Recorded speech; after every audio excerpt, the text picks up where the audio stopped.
Joining us from the Capitol are Congressman Burgess Owens of Utah and Alex Nestor, investigative fellow at Parents Defending Education. Congressman Burgess Owens and Alex Nestor, thank you both so much for joining us. Congressman, with regard to the concerning rise of anti-Semitic incidents in K through 12 schools nationwide, from biased curricula to vandalism to protests, this issue garnering national attention, prompting congressional hearings, can you share with us the current situation and its impact on our education system? Well, first of all, it's a great opportunity to talk with you. This is a wake-up call. Our country has always had a culture, law and order, respect, vision, appreciation. And we're seeing that over the last, I'd say, few decades, we've been changing that. And this is just we're seeing it come to a head. We're seeing a sense of hatred that I have not seen since I was in high school. I grew up in the Deep South in Tallahassee, Florida, KKK, Jim Crow, and segregation. And this is exactly where we are here in 2024. The difference is it's being trained and taught through our school system, our educational system. The slow march of Marxism that started in the 1930s, we're now seeing what that looks like. We have kids that are growing up, they're young, and they have no idea what respect is, have no idea what it is not to hate. They just think it's easy. So we have to address it and make sure we're stopping this indoctrination, make sure our kids get back to what we've always believed in, an American dream.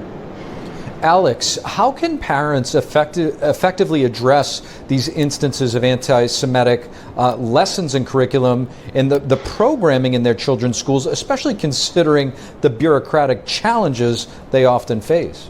Parents Defending Education, we brought in roughly 30 parents to Congress today, to this hearing. That's the best thing that parents can do, is speak up, to be in the room, to know what's going on in their kids' schools and to say something about it. When they see DEI, when they see divisive race ideology in their kids' classrooms, they need to speak up about it. That's the only way that we can actually take action. We have to know what's going on in schools. And it's great to see parents doing that, like the ones who came to the Capitol today.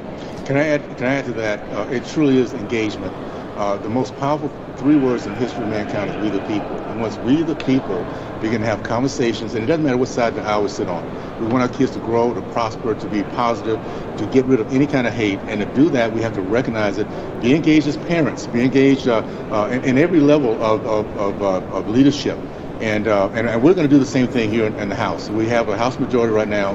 We're not going to let this go through. There's going to be accountability for outcome, and we look forward to being part of that conversation.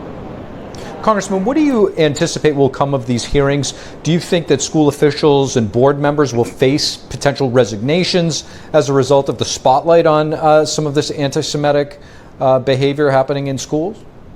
We're going to continue to do our best. At the end of the day, the things that we have control of, not so much, we don't have control of how the district's going to deal with this, how the school system will deal with it. We have control of the purse. We can fund or defund. We can begin to put in legislation that is predicated on outcome. And that's really what our long game is. This has been going on for way, way too long. It's not going to happen overnight. For us to be able to be in a position to have these conversations is a big deal, and I want to thank the American people for giving the Republican Party a small majority, because that's the only way this is happening. But once we have the conversation, then how do we legislate? How do we make sure that this never happens again, and those who are bigots get fired? Not just move, by the way, many of these guys, they just move to another place, another school.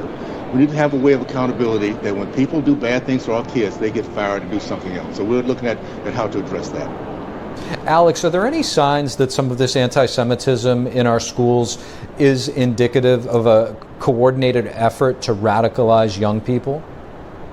Yeah, I mean, look, that's a great question. I think it's just part of this much broader effort to push divisive race ideology in our schools. Anti-Semitism is a fixture of that in schools. It's not a flaw. This is something that, whether it's through ethnic studies, whether it's through, lowering history standards, when kids aren't taught the truth about history, this is the result. This is what happens. So whether or not it's, fully coordinated, that's a really big question. But we do know when people are pushing this liberated ethnic studies model or other, types of divisive race ideology in schools, that's what's happening, and we are seeing that in districts across the country, and it's horrifying.